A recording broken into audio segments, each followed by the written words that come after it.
إن الحمد لله نحمده ونستعينه ونستغفره ونؤمن به ونتوكل عليه ونعوذ بالله من شرور أنفسنا ومن سيئات أعمالنا من يهده الله فلا مضل له ومن يضلل فلا هادي له وأشهد أن لا إله إلا الله وحده لا شريك له وأشهد أن محمدا عبده ورسوله صلى الله عليه وعلى آله وصحبه وسلم تسليما كثيرا. يا أيها الذين آمنوا اتقوا الله حق تقاته ولا تموتن إلا وأنتم مسلمون. يا أيها الناس اتقوا ربكم الذي خلقكم من نفس واحدة وخلق منها زوجها وبث منهما رجالا كثيرا ونساء واتقوا الله الذي تساءلون به والأرحام إن الله كان عليكم رقيبا. يا أيها الذين آمنوا اتقوا الله وقولوا قولا سديدا يصلح لكم أعمالكم ويغفر لكم ذنوبكم ومن يطع الله ورسوله فقد فاز فوزا عظيما.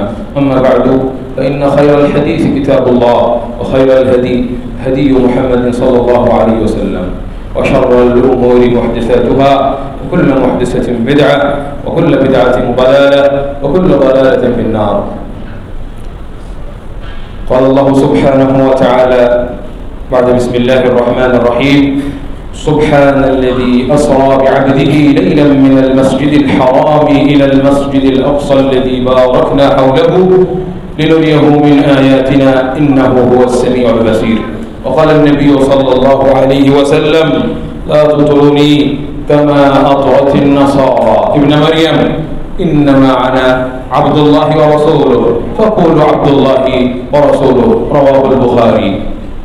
الحمد لله আল্লাহ সুবহানাহু ওয়া তাআলার জন্য যাবতীয় প্রশংসা, যার অশেষ মেহেরবানিতে রহমতে আজকে আমরা যথাসময়ে তার ইবাদতের জন্য মসজিদে হাজির হওয়ার সুযোগ পেয়েছি। যিনি আমাদেরকে তৌফিক দিয়েছেন আমরা তার শুকরিয়া জ্ঞাপন করি আলহামদুলিল্লাহ। সালাত সালাম বারাকাত নাজিল হোক আমাদের প্রিয় নবী, সর্বশেষ সর্বশ্রেষ্ঠ নবী, যে নবীকে আমরা আমাদের প্রাণের চাইতে বেশি ভালোবাসি, যিনি সৃষ্টিকুলের মধ্যে আমাদের কাছে সবচেয়ে বেশি সম্মানিত, যার আদর্শকে আমরা ধারণ করি এবং যার আদর্শ বাস্তবায়ন করতে পারলে আমরা সফল কাম হতে পারবো দুনিয়া এবং আখিরাতে। আমরা সেই নবীর জন্য দোয়া করি আল্লাহুম্মা সাল্লি আলাইহি আল্লাহুম্মা সাল্লিম আলাইহি আল্লাহুম্মা বারিক আলাইহি। সম্মানিত উপস্থিতি, আল্লাহ সুবহানাহু ওয়া তাআলা মা'বুদ ইউবাদু, আল্লাহ সুবহানাহু ওয়া তাআলা তিনি হচ্ছেন উপাস্য, মা'বুদ একমাত্র তিনি ইবাদতের হকদার। এবং এই কথাটা বলেই একজন ব্যক্তি ইসলামে প্রবেশ করে, লা ইলাহা ইল্লাল্লাহ, লা ইলাহা ইল্লাল্লাহ। এর অর্থ হচ্ছে যে আল্লাহ ছাড়া ইবাদতের আর দ্বিতীয় কোনো ব্যক্তি অধিকারী নেই, একমাত্র তার ইবাদত করতে হবে। রাসূলুল্লাহ সাল্লাল্লাহু আলাইহি ওয়াসাল্লাম এটার সাক্ষী দিতেন এবং আমাদের নবী সাল্লাল্লাহু আলাইহি ওয়াসাল্লাম এই দিকে দাওয়াত দিতেন। মক্কাতে তিনি মক্কাবাসীকে বলতেন আইয়ুহান নাস, হে মানব জাতি, কুলু লা ইলাহা ইল্লাল্লাহ তুফলিহু, হে মানব জাতি তোমরা সবাই বলো আল্লাহ ছাড়া সত্যিকার কোনো মাবুদ নেই, কোনো ধরনের ইবাদত আল্লাহ ছাড়া কারোর জন্য করা যাবে না। এটা যদি তোমরা বলো এবং এই কাজটা যদি তোমরা করো, একমাত্র আল্লাহর ইবাদত করো, তুফলিহু তোমরা সফল হতে পারবে দুনিয়াতে এবং আখিরাতে। সব ধরনের সফলতা তোমাদের জন্য যেগুলো কল্যাণকর সেগুলো পাবে, যেটাতে তোমাদের ক্ষতি সেটা থেকে তোমরা বাঁচতে পারবে দুনিয়া এবং আখিরাতে।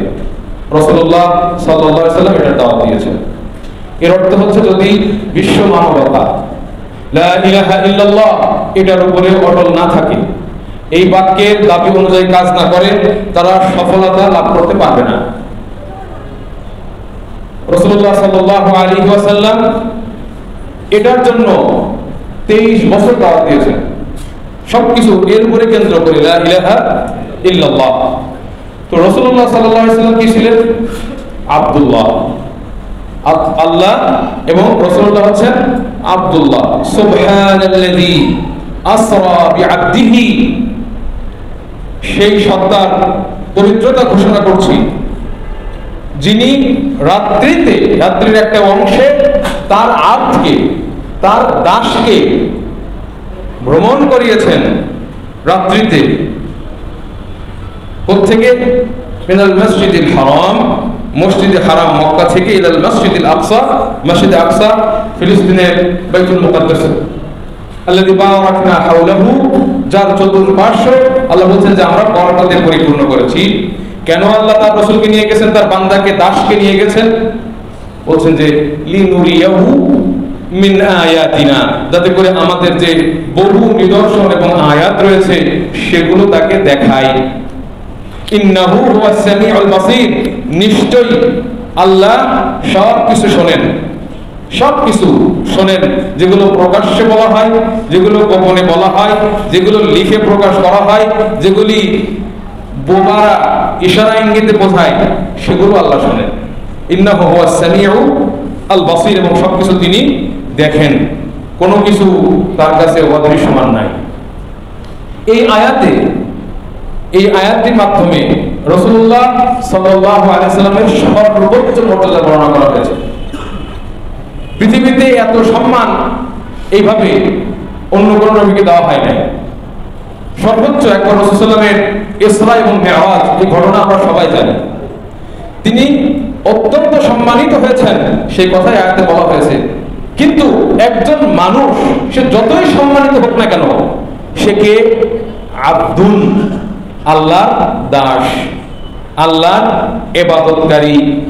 আব্দুন এটা মুবালাগা, আবেদ এর অর্থ হচ্ছে ইবাদতকারী, আবিদুন ইবাদতকারী। আব্দুন এটাতে অতিরিক্ত বর্ণনা করা হয়েছে, মানে আল্লাহ রাসূল সাল্লাল্লাহু আলাইহি ওয়াসাল্লাম আব্দ, মানে তিনি ইবাদতের চূড়ান্ত পর্যায়ে তিনি পৌঁছেছিলেন। আমরা সকলে আব্দ, সংবাদ দেওয়া হয়েছে, কিন্তু আমাদের মধ্যে অনেকেই ইবাদত করে না। কিন্তু আল্লাহ রাসূল সম্পর্কে সংবাদ দিয়েছে আব্দ, এবং তিনি বাস্তবে সবচেয়ে আল্লাহ বেশি ইবাদত করেছেন, সবচেয়ে বেশি দাসত্ব করেছেন।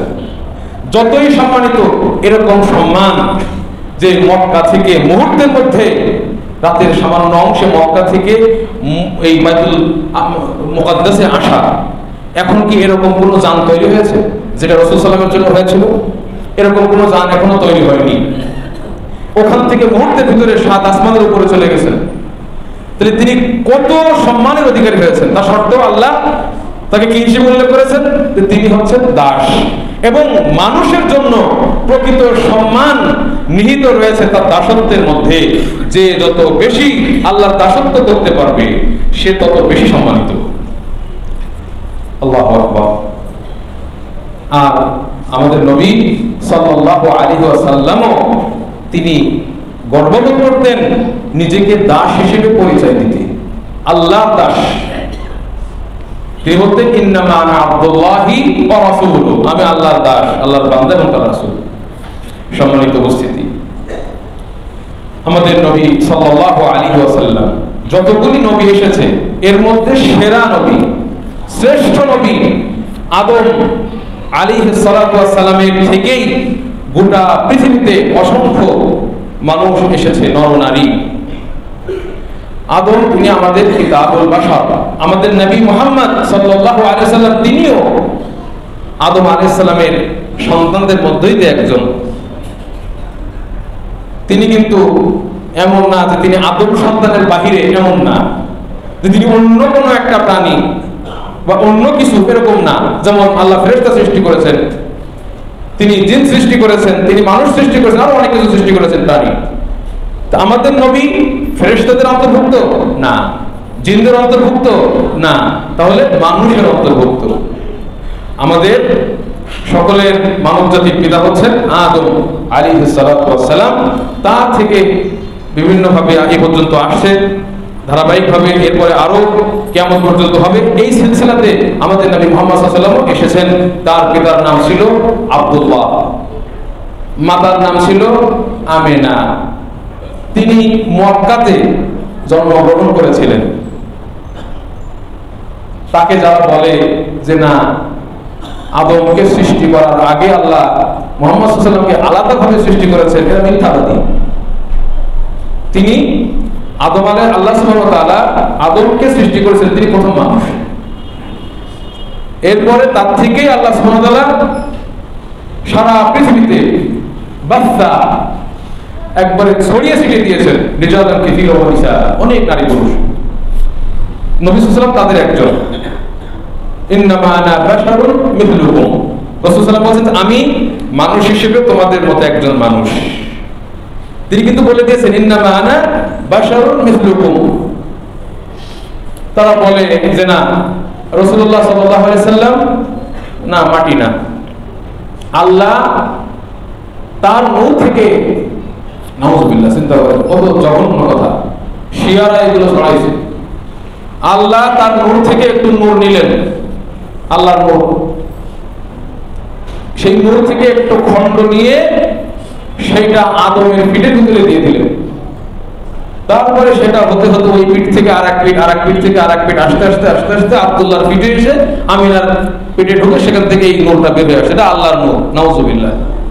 তা আল্লাহ হলেন সৃষ্টিকর্তা, সেখান থেকে একটু আল্লাহ গ্রহণ, এটা কি মুখে বলার মতো কথা আছে? আল্লাহর নূর সেখান থেকে একটু কেটে নিয়ে তিনি সেখান, কত বড় জঘন্য মিথ্যাচার। এবং এই জন্য তাদের মুখে মুখে শোনা যায়, তারা বলে মুহাম্মদ খুদা নেহি, খুদা সে জুদা নেহি, কয় যে মুহাম্মদ খোদা না, কিন্তু খোদা থেকে আবার বিচ্ছিন্ন না, নাউযুবিল্লাহ।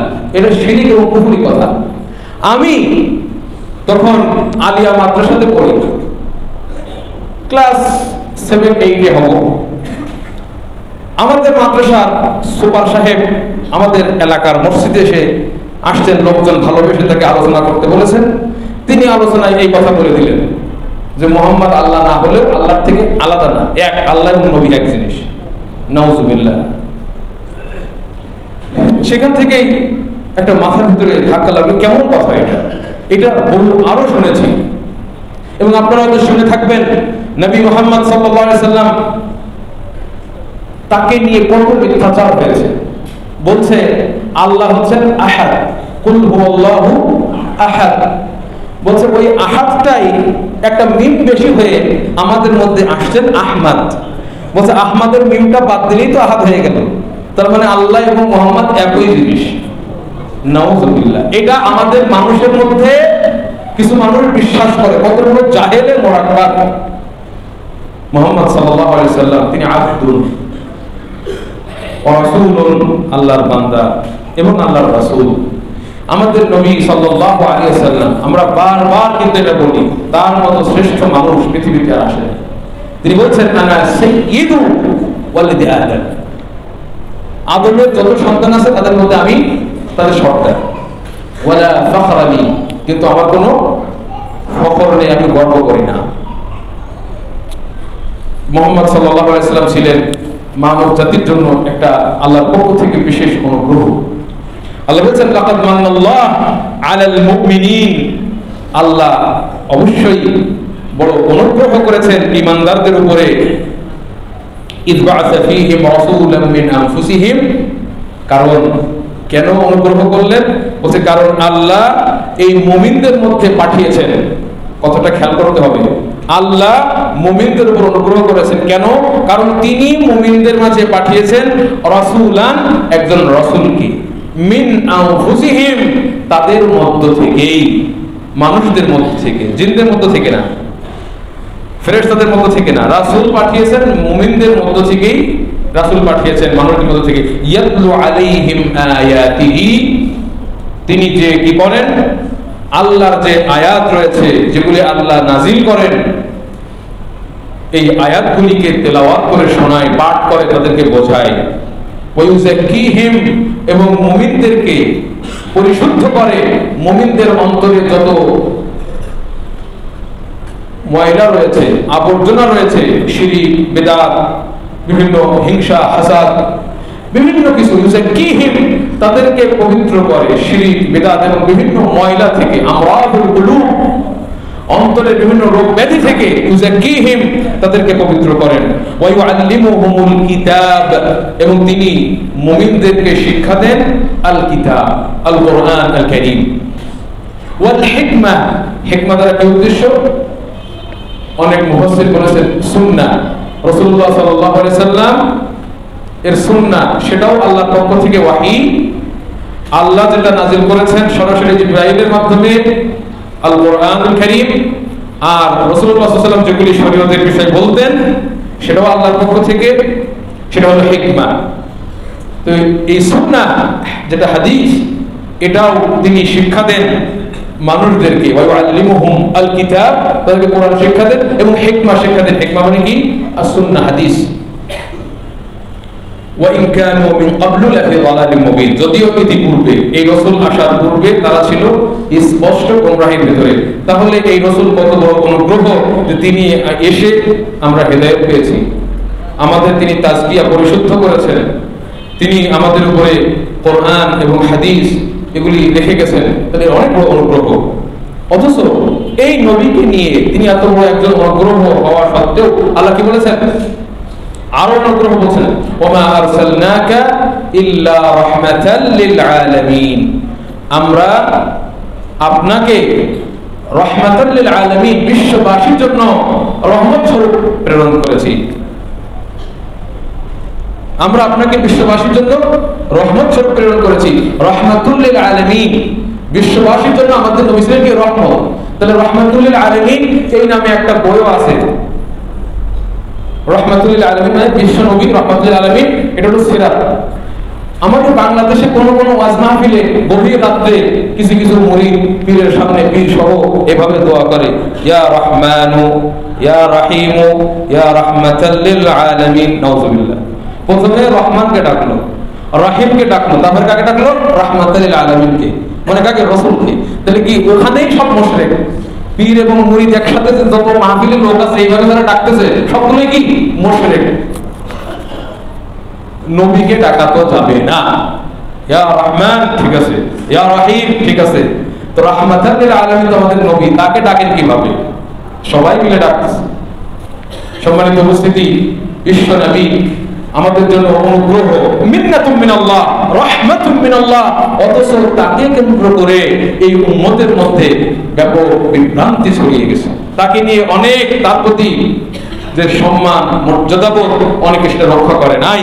এই জন্য এই উম্মতের মধ্যে বৃহৎ একটা অংশ তারা আমাদের নবীর প্রতি অসম্মান প্রদর্শন করে তাকে অপমানিত করেছে, লাঞ্ছিত করেছে, তার সম্মানহানি করেছে। কিভাবে? তারা বলে যে মুহাম্মদ শেষ নবী নয়। নাউযুবিল্লাহ। যদি কোনো ব্যক্তি বলে আমাদের নবী শেষ নবী না, তাহলে সে নবীকে অপমান করলো না?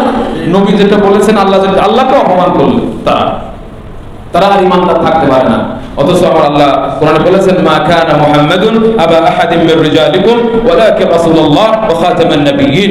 মুহাম্মদ তিনি কোনো পুরুষের পিতা ছিলেন না। তার মানে তার তো ছেলে ছিল, ইব্রাহিম, কাসেম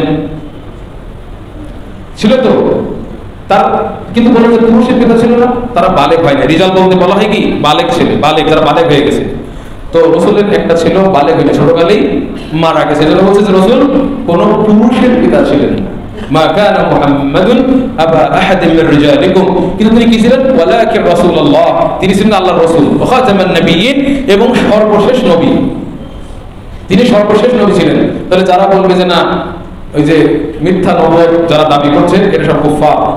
وكان الله بكل شيء عليما। রাসূল সাল্লাল্লাহু আলাইহি ওয়াসাল্লাম কি বলেছেন? وقال صلى الله عليه وسلم والذي نفسي بيده لا يسمع بي يهودي ولا نصراني, আমার কথা যদি কোনো ইহুদি শুনে অথবা কোনো খ্রিস্টান শুনে অথবা যে কেউ শুনুক, ثم لم يؤمن بي, আমার কথা শুনে যদি সে ঈমান না নিয়ে আসে, ইল্লা আকাব্বাহু আল্লাহু ফিন নার, আল্লাহ তাকে জাহান্নামে উল্টা করে ঢোকাবে। তারপরে এটা সহিহ মুসলিমের হাদিস, রাসূলুল্লাহ সাল্লাল্লাহু আলাইহি সাল্লাম খাতামুন নবী ছিলেন, সেটা রাসূলুল্লাহ সাল্লাল্লাহু আলাইহি সাল্লাম একাধিক হাদিসে বলেছেন। সেগুলো বলে আমরা এখন সময় ক্ষেপণ করব না, আমরা আরো বেশ কিছু বিষয় বলবো। রাসূলুল্লাহ সাল্লাল্লাহু আলাইহি সাল্লামকে যেমন একদল শেষ নবী হিসেবে গ্রহণ করে নাই, একইভাবে এখন একদল বের হয়েছে যারা বিশ্বনবী মুহাম্মদ রাসূলুল্লাহ সাল্লাল্লাহু আলাইহি সাল্লামকে যদিও মুখে মুখে বলে লা ইলাহা ইল্লাল্লাহ মুহাম্মাদুর রাসূলুল্লাহ এই কথা যদিও বলে, কিন্তু তাকে অপমান করে। কিভাবে? তিনি যে সুন্নাহ রেখে গেছেন সেটা তারা মানে না, রাসূল যে আদেশ করে গেছেন সেটা মানে না, নিষেধ করেছেন মানে না, বলে ভাই কোরআনে তো নাই। রাসূলুল্লাহ সাল্লাল্লাহু আলাইহি ওয়াসাল্লাম বলেছেন লা উলফিয়ান্না আহাদাকুম, আমি তোমাদের অনেককে দেখতে পাচ্ছি মুত্তাকিয়ান আলা আরিকাতিহি, তার অত্যন্ত দামি চেয়ারে, দামি আসনে বসে আছে। মানে তিনি দেখতে পাচ্ছেন কিভাবে? আল্লাহ তাকে দেখাচ্ছেন এভাবে যে ঘটবে। আল্লাহ তার নবীকে অনেক কিছু দেখিয়ে গেছেন। লা উলফিয়ান্না আহাদাকুম মুত্তাকিয়ান আলা আরিকাতিহি, আমি দেখছি তোমাদের অনেকেই তারপরে সামনে আসবে যারা সে অত্যন্ত হেলান দিয়ে আরামের সাথে তার সিংহাসনে, তার দামি আসনে বসে আছে। এবং এটা থেকে বোঝা যাচ্ছে যে এই শ্রেণীর লোকগুলির কিছু টাকা পয়সাও থাকবে এবং তাদের ভক্ত হয়তো অনেকে থাকবে, টাকা পয়সা নাই, কিন্তু এদের টাকা পয়সা থাকবে। সিংহাসনে বসে তারা পণ্ডিত জাহির করবে, কি বলবে? ইয়াতিহিল আমরু মিম্মা আমারতু ওয়া আও নাহাইতু আনহু, এটা তো আল্লাহ রাসূল নিষেধ করেছেন। এরকম একটা বিষয় যখন তার কাছে আসবে সে বলবে লা আদরি, জানি না ভাই, আপনি বলতেছেন আপনি আলেম মানুষ, আপনাকে সম্মান করি, কিন্তু কই কোরআনে তো পাইলাম না। আপনি বলছেন রাসূল বলেছেন বা নিষেধ করেছেন, আপনি ঠিক আছে কথা, আপনি আলেম, আপনাকে সম্মান করি, কিন্তু এটা আমরা মানতে পারতেছি না। লা আদরি, জানি না এটা আল্লাহ রাসূল কোথায় বলেছেন, এটা কোরআনে দেখেন, এটা আমরা তো কোরআনে পাচ্ছি না, এরকম বলবে আল্লাহ রাসূল বলে গেছেন। তখন আল্লাহ রাসূল বললেন জেনে রাখো, সে বলছে মা ওয়াজাদতু ফি কিতাবিল্লাহ, কোরআনে তো দেখছি না। তখন আল্লাহ রাসূল কি বললেন? বলছে যে আল্লাহ রাসূল বললেন যে আমি যেটা দিয়েছি সেটাও আল্লাহর পক্ষ থেকে নির্দেশ, আমি যেটা নিষেধ করেছি সেটাও আল্লাহর পক্ষ থেকে নিষেধ। এবং তিনি এই বিষয়টিকে সমর্থন করে রাসূল সাল্লাল্লাহু আলাইহি ওয়াসাল্লাম তাদেরকে মানে এটার সমর্থনে তিনি আয়াত নিয়ে আসলেন ওয়া আতাকুমুর রাসূলু ফাখুযুহু ওয়া মা নাহাকুম আনহু ফান্তাহু, যেটা রাসূল তোমাদেরকে দিয়েছেন সেটা গ্রহণ করো এবং যেটা নিষেধ করেছেন সেটা থেকে বিরত থাকো। তাহলে এত বড় সম্মানিত রাসূল একদল আজকে তাকে এইভাবে অপমান করছে। এরপরে আল্লাহ সুবহানাহু ওয়া তাআলা আরেক দল সম্পর্কে বলেছেন, আল্লাহ বলছেন কুল লা ইয়ালামু মান ফিস সামাওয়াতি ওয়াল আরদিল গায়বা ইল্লাল্লাহ, হে নবী আপনি বলে দিন, নবীকে বলতে বলেছেন কুল লা ইয়ালামুল গায়ব, লা ইয়ালামু মান ফিস সামাওয়াতি ওয়াল আরদিল গায়বা, আসমানের মধ্যে জমিনের মধ্যে যারাই আছে কেউ জানে না গায়েব আল্লাহ ছাড়া। মান এটা আম শব্দ, কোন জিন, কোন মানুষ, অন্য কেউ, কোন ফেরেশতা কেউ জানে না। মান ফিস সামাওয়াতি ওয়াল আরদ, আসমান এবং জমিনে যত ইনসান, জিন, ফেরেশতা আছে, অন্য কোন প্রাণী কেউ গায়েবের খবর জানে না ইল্লাল্লাহ, আল্লাহ ছাড়া। এবং অন্য আয়াতে আল্লাহ বলেছেন কুল, হে নবী আপনি বলে দিন লা আমলিকু লিনাফসি নাফআ, যে আমি নিজের জন্য উপকার করার কোনো ক্ষমতা আমার নাই। এটা আপনি মানুষকে বোঝান, মানুষকে ঘোষণা দিন, হে মানুষ তোমরা শুনে নাও, আমি নবী, আমি নিজের কোনো উপকার করতে পারি না। এভাবে রাসূলকে বলতে বলেছেন আল্লাহ, লা আমলিকু লিনাফসি নাফআন ওয়ালা দাররান, নিজের কোনো ক্ষতি উপকার আমার করার ক্ষমতা নাই, ইল্লা মা শা আল্লাহ, আল্লাহ যেটা চান সেটা, ওয়ালাউ কুনতু আ'লামুল গায়ব, আর যদি আমি গায়েবের খবর জানতাম, লাস্তাকতারতু মিনাল খাইর, তাহলে বেশি বেশি ভালো কাজ করতে পারতাম, ওয়া মা মাসানিয়া সু, আর কোনো অকল্যাণ, কোনো খারাপ আমাকে স্পর্শ করতে পারতো না। এই আয়াতে কিন্তু আল্লাহ রাসূল বলে দিলেন তিনি গায়েব জানেন না। ইন আনা ইল্লা নাযীরুন ওয়া বাশীরুন লিকাওমি ইউমিনুন, আমি একমাত্র আল্লাহর পক্ষ থেকে সুসংবাদ প্রদানকারী এবং ভীতি প্রদর্শনকারী, যারা আল্লাহ এবং রাসূলে বিশ্বাস করে, পরকালকে বিশ্বাস করে, আমি এই ভীতি প্রদর্শনকারী এবং সুসংবাদ দানকারী। যারা ভালো কাজ করবে তাদের জন্য সুসংবাদ দানকারী এবং যারা অন্যায় করবে তাদের জন্য ভীতি প্রদর্শনকারী। স্পষ্ট করে আল্লাহ রাসূল বলে দিলেন যে তিনি গায়েব জানেন না।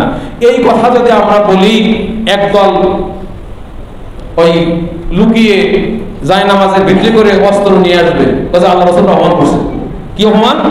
বলছে আল্লাহ রাসূল বলে গায়েব জানে না, দিয়ে কোপ দিয়ে দিছে না, ইন্না লিল্লাহি, মরার উদ্দেশ্যে।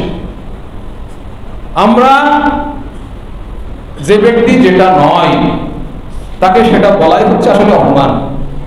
আমাদের নবী পরিষ্কার ভাবে কোরআনের ভেতরে বলে গেছেন, আল্লাহ বলেছেন, নবীকে বলতে বলেছেন, পরিষ্কার করে ঘোষণা দিতে বলেছেন, তিনি ঘোষণা দিয়ে গেছেন, এই আয়াত মানুষকে শুনিয়ে গেছেন। আয়াত পড়ে না তো, আয়াত পড়লেই অবস্থা হতো না। রাসূলুল্লাহ সাল্লাল্লাহু আলাইহি ওয়াসাল্লাম, আমরা বলি যে তিনি বাশার, মাটির তৈরি, বাশারুল মিসলুকুম। তারা বলে যে রাসূলকে আমরা অপমান করছি, নাউযুবিল্লাহ। আল্লাহ তো বলেছেন বাশার, আর আল্লাহ বাশারকে সৃষ্টি করেছেন মাটি, পানি থেকে। আর তারা এখন বলতেছে যে রাসূল আমাদের নূরের তৈরি, নাউযুবিল্লাহ। যদি বলে যে রাসূল যদি মাটির তৈরি বলে, এরা গোস্তাখে রাসূল, রাসূলকে অপমানকারী, নাউযুবিল্লাহ। যেটা আল্লাহ বলেছেন সেটা বললে আমরা অপমানকারী হই। তো এই হচ্ছে অবস্থা। এরপরে রাসূলুল্লাহ সাল্লাল্লাহু আলাইহি ওয়াসাল্লাম তিনি মৃত্যুবরণ করেছেন। এই কথা যদি আমরা বলি, আমরা গোস্তাখে রাসূল। মসজিদে নববীতে আমরা বিভিন্ন ভাষা, বাংলা ভাষী, উর্দু ভাষী, তাদের মধ্যে দাওয়াতি কাজ করতাম। ভারত থেকে একজন উর্দু ভাষী, সে যখন আমার থেকে শুনলো যে আল্লাহ রাসূল সাল্লাম, আমি আলোচনায় বলছি যে তিনি মারা গেলেন, তাকে দাফন করা হলো, সে কয় নাউযুবিল্লাহ, নাউযুবিল্লাহ, কিন্তু এই লোক তো জাহান্নামী আদমি, হ্যাঁ তো জাহান্নামী। আমি রাসূলকে যে বলছি যে রাসূল মারা গেছেন, এই কথা বলাতে পারে জাহান্নামী বলে সে ওখান থেকে ভেগে গেল। কয় যে রাসূল সাল্লাল্লাহু আলাইহি ওয়াসাল্লাম মরে নাই, রাসূল সাল্লাল্লাহু আলাইহি ওয়াসাল্লাম মরে নাই, তো তার বয়স কত? তাহলে যদি তার মৃত্যুই না হবে তো বয়স কত? 63 বছর। তো না মরলে 63 বছর বয়স হয় কিভাবে? এরপরে তো বেঁচেই আছে। তারপরে তাকে দাফনটা দেওয়া হলো কিভাবে? জীবিত মানুষকে কি দাফন দেওয়া যায়? আর আপনি যে কবর জিয়ারত করতে গেছেন, রওজা, আপনি রওজা বলছেন, রওজা শরীফ মানে রাসূলের কবর, যদিও রওজা রাসূলের কবর না, ওখানে রওজা দেওয়ার উদ্দেশ্য রাসূলের কবর এবং তার যে মেম্বার ছিল যেখানে দাঁড়িয়ে তিনি খুতবা দিতেন, ওর মাঝখানে একটা জায়গা, এখন যেটা সবুজ রঙের কার্পেট দিয়ে পরিবেষ্টিত, ওইটাকে বলা হয়েছে যে মা বাইনা বাইতি ওয়া মিম্বারি রাওদাতুম মিন রিয়াদিল জান্নাহ। আমার বাড়ি এবং আমার মেম্বারের মাঝখানে একটা জান্নাতের বাগান, সময়ের একটা বাগান, ওইটা রওজা উদ্দেশ্য। তারপরে তারা রাসূলের কবরকে রওজা বলুন, আমরা সেটা ধরলাম রওজা রাসূলের কবর। তো যদি উনি মারাই না যাবেন, তাহলে ওনার কবর জিয়ারত করতে আসলেন কিভাবে আপনি? এই জন্য রাসূলুল্লাহ সাল্লাল্লাহু আলাইহি সাল্লাম তিনি আমাদের জন্য অনুগ্রহ, রহমত, কিন্তু কাদের জন্য? মুমিনদের জন্য। আর যারা মুমিনের খোলস পড়ে আছে তাদের জন্য না। একদল মুমিনের খোলস পড়ে তারা বিভ্রান্ত এবং কুফরিতে লিপ্ত, নবী সাল্লাল্লাহু আলাইহি সাল্লামের বিষয়কে কেন্দ্র করে তারা যথাযথ উপলব্ধি করে নাই। আকুলু কওলি হাযা ওয়া আস্তাগফিরুল্লাহ লি ওয়া লাকুম ওয়া লিসাইরি আল মুসলিমিন।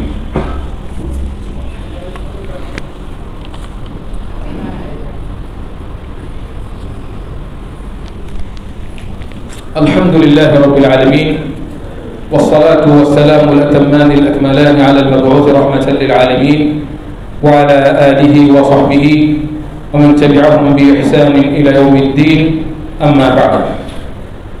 সম্মানিত উপস্থিতি, মাহাব্বত রাসূলিল্লাহ, আল্লাহ রাসূল সাল্লাল্লাহু আলাইহি ওয়াসাল্লামকে ভালোবাসা। আমরা যারা আহলুস সুন্নাহ ওয়াল জামাআহ, আহলুল হাদিস, যারা রাসূলুল্লাহ সাল্লাল্লাহু আলাইহি ওয়াসাল্লামের পদাঙ্ক অনুসরণ করি, তার সাহাবীদের পথে চলি, যাতে করে আমরা ফিরকায়ে নাজিয়া, মুক্তিপ্রাপ্তদের দলভুক্ত হতে পারি। তারা রাসূলুল্লাহ সাল্লাল্লাহু আলাইহি ওয়াসাল্লামকে আমরা ভালোবাসি আমাদের জীবনের চাইতে। এর চাইতে বড় ডিক্লারেশন, ঘোষণা আর কিছু হইতে পারে না। আমরা আমাদের নবী মুহাম্মদ সাল্লাল্লাহু আলাইহি ওয়াসাল্লামকে সবচেয়ে বেশি সম্মান করি, তাকে সৃষ্টিগুলোর মধ্যে শ্রেষ্ঠ মনে করি, তাকে আমরা আমাদের জীবনের চাইতে বেশি ভালোবাসি। একদিন রাসূলুল্লাহ সাল্লাল্লাহু আলাইহি ওয়াসাল্লামকে ওমর রাদিয়াল্লাহু তাআলা আনহু বললেন, হে আল্লাহর রাসূল, আমি পৃথিবীর সব মানুষের চেয়ে আপনাকে বেশি ভালোবাসি আমার নিজেকে ছাড়া, মানে প্রথমে আমি নিজেকে বেশি, তারপরে আপনি দ্বিতীয় স্থানে আছেন। তো রাসূল সাল্লাল্লাহু আলাইহি ওয়াসাল্লাম বললেন, ওমর, এখনো লাম তুমিন আল-আন ইলা আল-আন আও হাত্তা আল-আন আও কামা ক্বালা আলাইহিস সালাম, ওমর এখনো পূর্ণ হয় নাই ঈমান। বলছেন আল্লাহ রাসূল, আমি আপনাকে নিজের চাইতে বেশি ভালোবাসি। বলছেন আল-আন ইয়া ওমর, ওমর এখন ঠিক আছে। তাহলে রাসূলকে নিজের জীবনের চাইতে বেশি ভালোবাসতে হবে। এবং রাসূল কি বলেছেন, লা ইউমিনু আহাদুকুম, তোমাদের কেউ মুমিন হতে পারবে না হাত্তা আকুনা আহাব্বা ইলাইহি, যতক্ষণ পর্যন্ত না আমি হব আহাব্বা ইলাইহি, তার কাছে মিন ওয়ালাদিহি ওয়া ওয়ালিদিহি ওয়ান নাসি আজমাইন, তার সন্তান পিতামাতা সকল মানুষ থেকে, এমনকি ওমর রাদিয়াল্লাহু তাআলা হাদিস থেকে, তার নিজের থেকে। তা আমরা রাসূলুল্লাহ সাল্লাল্লাহু আলাইহি ওয়াসাল্লামকে সবচাইতে বেশি ভালোবাসি। এখানে আমরা সৃষ্টিকুলের মধ্যে কথাটা কিন্তু এই শর্ত লাগাতে হবে, কারণ আল্লাহর দিক থেকে আবার যদি আমরা বলতে যাই তাহলে সবার উপরে আমাদের আল্লাহর ভালোবাসা, তারপরে রাসূলের ভালোবাসা। ওমিনান নাসি, মানুষদের মধ্যে কেউ কেউ আছে ইয়াত্তাখিযু মিন দুনিল্লাহি আনদাদা, আল্লাহ ছাড়া অন্যকে আল্লাহর সমকক্ষ দাঁড় করায়। দাঁড় করে কি করে? ইউহিব্বুনাহুম কাহুব্বিল্লাহ, আল্লাহর মতোই তাদেরকে ভালোবাসে, আল্লাহকে যেরকম ওই তাদেরকেও সেরকম ভালোবাসে। কিন্তু আল্লাহ বলেন এরা ঈমানদার না। যারা আল্লাহর মতো অন্যকে ভালোবাসবে সমান সমান, তারা ঈমানদার না। বরং ঈমানদার কারা? ওয়াল্লাযীনা আমানু আশাদ্দু হুব্বান লিল্লাহ, যারা ঈমানদার তারা আল্লাহকে বেশি ভালোবাসে। তাহলে আল্লাহর ভালোবাসা সবার উপরে, তারপরে হলো রাসূলুল্লাহ সাল্লাল্লাহু আলাইহি ওয়াসাল্লাম পরে হলো, তারপরে নিজেকে এবং অন্যদেরকে। আমরা রাসূলুল্লাহ সাল্লাল্লাহু আলাইহি ওয়াসাল্লামকে সৃষ্টিকুলের সবচেয়ে বেশি ভালোবাসবো, এর মানে কি এই যে আমরা এখন তাকে মাবুদের জায়গায় নিয়ে যাব? এটা কিন্তু করা যাবে না। বলছে যে রাসূল আবদুন ফালা ইউবাদ, তিনি হচ্ছেন একজন দাস, আবিদ লিল্লাহ, আল্লাহর দাস। সুতরাং রাসূলের দাসত্ব করা যাবে না, ইবাদত করা যাবে না। এই সমাজে অধিকাংশ মানুষ রাসূলের দাসত্ব করে। এর মধ্যে একদল তো সরাসরি একদল, এবং আপনারা মনে রাখবেন যারা আহলুস সুন্নাহ ওয়াল জামাআহ, তাদের অন্যতম বৈশিষ্ট্য হচ্ছে ভালোবেসে দাওয়াত দিয়ে মানুষদেরকে আল্লাহর দ্বীন দেখানো। মানুষদের মধ্যে ইখতিলাফ মতবিরোধ থাকবে, কিন্তু কোন আহলুল হাদিস, কোন আহলুস সুন্নাহ ওয়াল জামাআহ, কোন সন্তান এরকম নাই যে সে এই দ্বীনের বুঝকে কেন্দ্র করে বিদাতীরা যেভাবে কুফাতে আসে হত্যা করে, আহলুস সুন্নাহরা সেটা করে না। আহলুস সুন্নাহরা বরাবরই মায়ের খায়, এরা কাউকে মানে না। এটা আহলুস সুন্নাহদের বৈশিষ্ট্য নয়। যেটা বলছিলাম যে একদল যারা কোপাকুপি গ্রুপ আছে, এই গ্রুপটা আমি দেখেছি মসজিদে নববীতে, তাদের বইয়ে পর্যন্ত লেখা আছে, তারা যে বলছে কাল্লাত হিলাতি, আমার আর কোনো উপায় নেই, আমি একবারে সম্পূর্ণ নিরুপায় হয়ে গেছি। কাল্লাত হিলাতি, আমার কোনো উপায় নেই। এবার রাসূলকে ডাকতেছে আনতা ওয়াসিলাতি, আপনি একমাত্র আমার ওসিলা, একমাত্র উপায় আপনি। রাসূলকে বলছে, রাসূলের কবরের সামনে, ওদের বইয়ে পর্যন্ত লেখা আছে। এরপর রাসূলকে ডাকছে আদিকনি ইয়া রাসূলুল্লাহ, নাউযুবিল্লাহ, বলছে যে হে আল্লাহ রাসূল, আপনি আমাকে বাঁচান, আপনি আমাকে উদ্ধার করুন। আপনি কিসের ভালোবাসেন আল্লাহ রাসূলকে? মিথ্যক। যে ব্যক্তি আল্লাহ ছাড়া অন্যকে ডাকে, রাসূলকে যে ব্যক্তি ডাকে, তার কাছে সাহায্য চায়, সে যতই দাবি করুক যে সে রাসূলকে ভালোবাসে, সে মিথ্যাবাদী।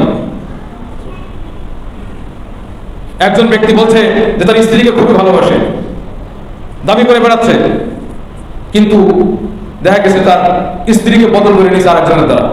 এটা কিসের ভালোবাসা? এটা কিসের ভালোবাসা?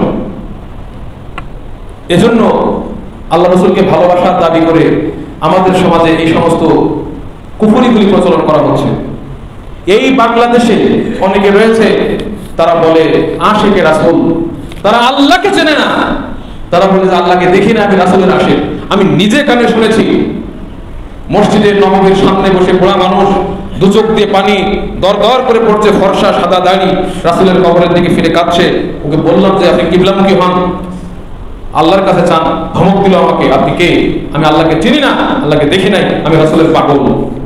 এই বাংলাদেশে এগুলো চর্চা হচ্ছে। এটা রাসূলের ভালোবাসা? এটা রাসূলকে অপমান করা, রাসূলকে অপমান করা। এটা আপনি সুপারিশ চান, আমরা সকলে আশা করি যে আল্লাহ রাসূল আমাদের জন্য সুপারিশ করবেন। আল্লাহ রাসূল বলেন শাফাআতি লি আহলিল কাবাইর মিন উম্মতি, আমার উম্মতে যারা কবিরা গুনাহ করেছে তাদের জন্য সুপারিশ তিনি করবেন। যারা জাহান্নামে ঢুকছে সুপারিশ করে অনেকে তিনি বের করবেন। আছে এটা যাদের জন্য আল্লাহ চাইবেন, না চাইলে আবার হবে না। কারা বের হবে? আল্লাহর ইচ্ছার মধ্যে যারা পড়বে, রাসূল সম্মানিত হবে তাদেরকে বের করে। কিন্তু এই সুপারিশের ক্ষমতা কার হাতে? আল্লাহর হাতে। আল্লাহ যাকে খুশি তাকে দিবেন। তাহলে এটা কাছে চাইতে হবে আল্লাহর কাছে। আল্লাহর কাছে দোয়া করতে হবে, আল্লাহ আপনার নবীর সুপারিশ আমার জন্য বরাদ্দ রাখেন, আপনার নবীর সুপারিশ আমাকে দিয়েন। এটা আল্লাহর কাছে না চাবো। আপনি বিশাল একটা দল, বিশাল আপনি নেতৃত্ব দিচ্ছেন, আর আপনি বই পুস্তকে লিখে মানুষদেরকে কাফের বানিয়ে রাসূলের মসজিদের সামনে গিয়ে হজ করতে গিয়ে তারা রাসূলের কবরের সামনে গিয়ে বলছে, ইয়া রাসূলুল্লাহ ইন্নী আসআলুকা শাফাআহ, হে আল্লাহর রাসূল আপনার কাছে আমি সুপারিশ চাচ্ছি। নাউযুবিল্লাহ। রাসূলের কাছে আপনি সুপারিশ চাচ্ছেন কিভাবে? এত বাড়াবাড়ি কিসের জন্য? আর এগুলো হক কথা বললে আবার আমরা নাকি নবীকে অপমান করছি। কোনো আমরা শুনলাম না যে আল্লাহর রাসূল মারা গেলেন, আবু বকর সিদ্দিক রাদিয়াল্লাহু আনহু কবর জিয়ারত করেছেন না? তো উনি তো একদিনও এরকম বললেন না যে আমি রাসূলের কবরে গিয়ে যখন সালাম দিলাম কবর ফাঁকা হয়ে গেল, আমি পরে রাসূল হাত বের করে দিন মুসাফা করে আসলাম। আর এখনকার যুগের লোকেরা যে বলতেছে কোনো ফিরসাদ গেছিল, হাত দিছে, কবর ফাঁকা হয়ে গেছে, রাসূল মুসাফা করছে। নাউযুবিল্লাহ। এটা কয়টা বেশক কি খুশি! এত বাড়াবাড়ি। আরেকজন কাছে আবু হানিফা রাহিমাহুল্লাহ, উনি যখন মক্কা মদিনায় গেছিলেন, মদিনাতে 1 মাস ছিলেন, একদিনও বাথরুম করে নাই। কই যে আমি এখানে বাথরুমটা করবো কেমনে? মাটির নিচে আল্লাহ রাসূল আছে। আমি বললাম যে হাঁটলো কেমনে? তাহলে সে মাটির উপর দিয়ে তো রাসূলের পা দিল নাকি? নাউযুবিল্লাহ। মানে এটা কোনো সম্মানের বিষয়? এত বাড়াবাড়ি কিসের জন্য? আল্লাহ রাসূল কিন্তু বলে গেছেন, লা তুতুনি, তোমরা আমাকে নিয়ে বাড়াবাড়ি করো না। কামা আতরাতিন নাসারা ইবনে মারিয়াম, যেভাবে নাসারারা মারিয়াম আলাইহিস সালামকে, ঈসা আলাইহিস সালামকে নিয়ে বাড়াবাড়ি করেছে, তাকে নবীকে মাবুদ বানিয়ে দিয়েছে। তা আমাদের উম্মতের একদল ঠিকই নবীকে মাবুদ বানিয়ে দিয়েছে। একজন বলছে, মানে আল্লাহ রাসূলের সম্মান বর্ণনা করতেছে, এটা আরো অপমানকর বিষয়। এইভাবে যদি ওয়াজ না মিলে বলছে, আর মানুষ এগুলো দিচ্ছে, তাদেরকে বিমানে করে নিয়ে ওয়াজ শোনে, বলছে যে আমার নবী তিনি যখন বাথরুম করতেন মাটিটা ফাঁকা হয়ে যেত, আবার মাটি জোয়ালে। এগুলো কেমন কথা? এগুলো কেন আসবে? এগুলি মানুষের মধ্যে প্রচার করছে। এই জন্য রাসূল সাল্লাল্লাহু আলাইহি ওয়াসাল্লামকে নিয়ে বাড়াবাড়ি করা যাবে না। তিনি রাসূল, তিনি যেভাবে রাসূলের প্রকৃত ভালোবাসা, রাসূলের প্রকৃত সম্মান রক্ষা হবে কিভাবে? আমাদের নবী সাল্লাল্লাহু আলাইহি ওয়াসাল্লাম যেভাবে আল্লাহর ইবাদত করেছেন, ওইভাবে যদি আমি আল্লাহর ইবাদত করি, তাহলে আমার রাসূলের সম্মান রক্ষা হবে। তার সুন্নাত প্রচার করলে, তার হাদিস প্রচার করলে, কোরআন প্রচার করলে, দাওয়াতি কাজ করলে, দিনকে মেনে চলে রাসূলকে সম্মান করা হবে। এবং আরেকটা কথা বলে আমি শেষ করে দিচ্ছি। রাসূলুল্লাহ সাল্লাল্লাহু আলাইহি ওয়াসাল্লাম বলেছেন, ইন্না মিন আফদালি আইয়ামিকুম ইয়াউমুল জুমআহ, তোমাদের যতগুলি দিন আছে এই দিনগুলির মধ্যে সবচেয়ে সেরা দিন হলো জুমার দিন। সাইয়্যিদুল আইয়াম ফিহি খুলিকা আদম, এই জুমার দিনে আদমকে সৃষ্টি করা হয়েছে। ওয়াফিহি কুবিলা, এই দিনেই তিনি মারা গেছেন, তার রূহ কবজা হয়েছে। ওয়াফিহি নাফখাতু ওয়াসসাআ, এই দিনে সিংহে ফুঁক দেওয়া হবে।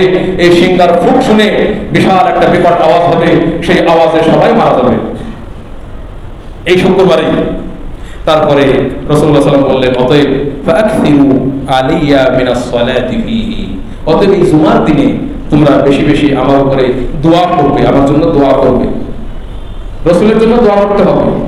ফাআকসিরু আলাইয়া মিনাস সালাতি ফিহি, আমার জন্য বেশি বেশি দোয়া করবে এই দিনে।